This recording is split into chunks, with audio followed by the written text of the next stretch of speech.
सब कुशल तो कथा कौन कि आमे एबे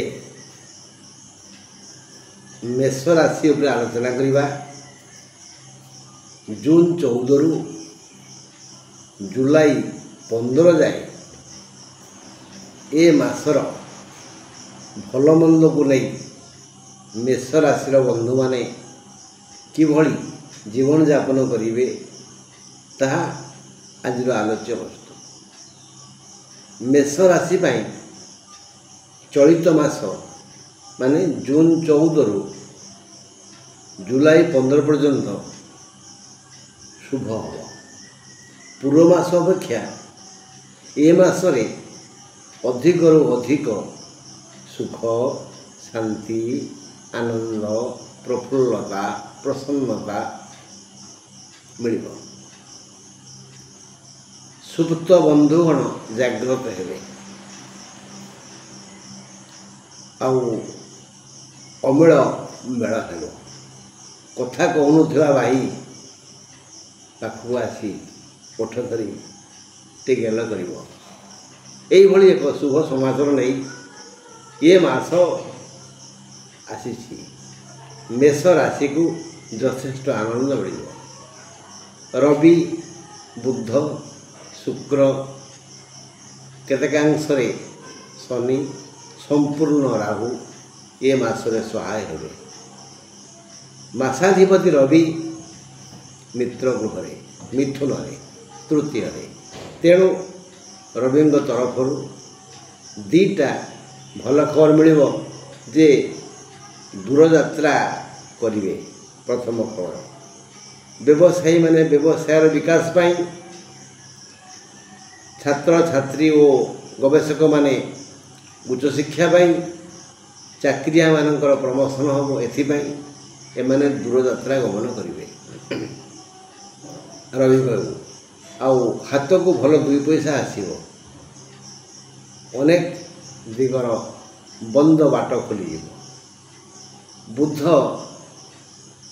कर्कट को आसिले से आय बढ़ी जीव।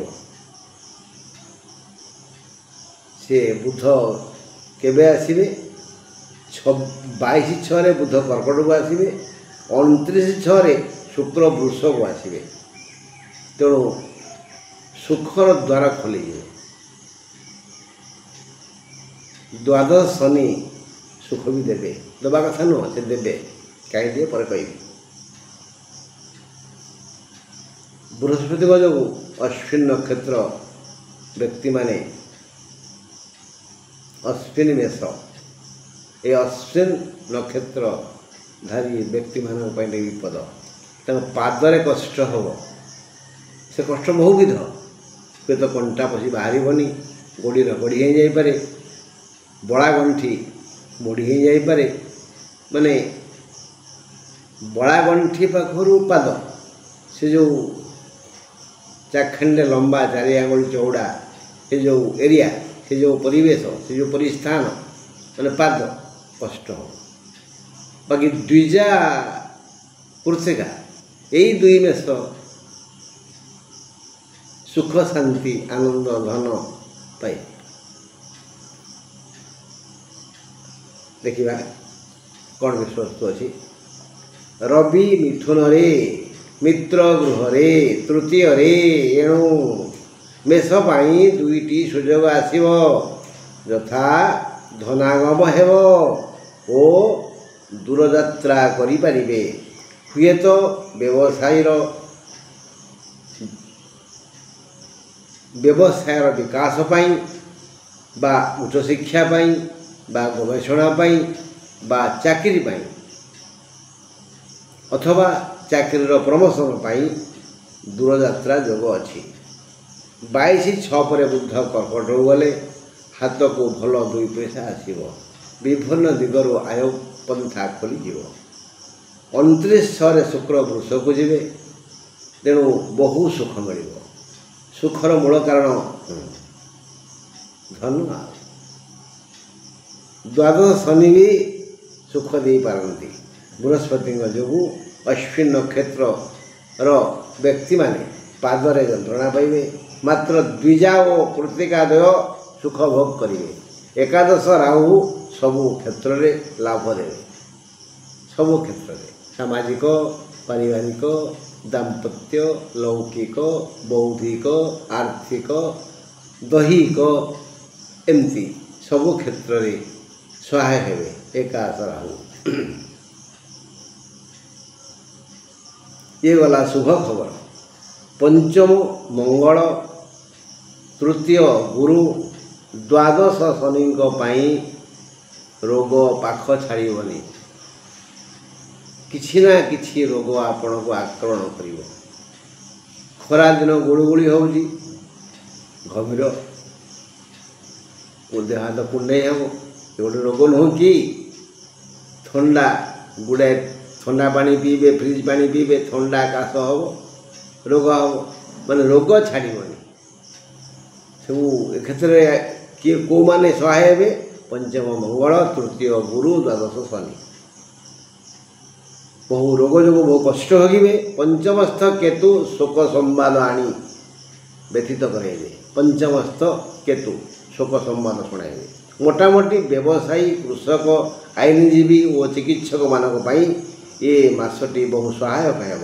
चाकरिया माने कर्म क्षेत्र में सुख शांति और सम्मान पाइबे। भल चिंता करी महिला माने समस्त प्रिय भाजन हे। महिला माने बालिका ठारू वृद्धा पर्यंत समस्त महिला भल चिंता करिवे शुभ चिंता करिवे पड़ोशी मानकर मंगल चिंता करिवे देशवासी मानकर बंधु मानकर मध्य शुभ चिंता करिवे। तेणु सेमानक प्रति थिबा जो घून्य मनोभाव बदली जीव समस्त से प्रिय भाजन हे महिला माने। साधारण कथा कर्मानुसारम फलम आम जमती मंजी बुणवा सेमती गछ हम ना निज भूल बुझीपार तो है आज कहीं कलह तकरार चली आम निजक ज्ञानी भावुचे जे मोठू बड़ी बड़ ज्ञानी कहीं ना मु जा जानी किए जानी यही जो मनोभाव गुरुजन मान को बेखातिर करवा मनोभाव सी सीना पाठ पढ़ी हेले सीए मो भली ज्ञानी नुहति मो भली बुद्धिमान नुहति यही जो मनोभाव व्यक्ति को पछकू टाणुची। कहीं निज भूल बुझुना मु भूल करे ना मु भूल स्वीकार करेनि। जो दिन व्यक्ति निज भूल बुझीब अन्यर गुण खोजिब से दिन तो राम राज्य आसीज आओ देखा कौन है समस्त प्रिय भाजन हे। पूर्व मास ठारू ए मासर सफलता अधिक है। छात्र छात्री और गवेषकगण साफल्य मंडित हेले ए मासरे जीवन प्रति विपद अच्छी जीवन प्रति विपद बी केयरफुल सहसा विदधीत न क्रियांग। तेणु गला बेले जो पुड़ारे निश्वास प्रश्वास भल चली श्वासक्रिया ठीक चली से पाद आग पकईबे खटरे बसी आग से पाद पकई ओह्लैबे गाड़ी पाखे ठिया होती से पादटी बुलाइबा चेष्टा करेंगे एवं यात्रा करेंगे। हाँ जीवन प्रति विपद अच्छी द्वादश शनि ये दुखर कारण हेले ए मासरे हाँ गला सैला माली मोकदमा और राजनीति विजयी हेबे। जदि विशेष किसी समस्या आसे तेबे मंगल ग्रह स्तोत्र पाठ करेंगे। ग्रह मंगल जेहेतु आपणकर राष्ट्राधिपति हेले मंगल आउ गोटे कथा कहले भल हम हनुमान मूर्ति आगे हनुमान मंदिर रे बसिकी हो ठिया होकर हो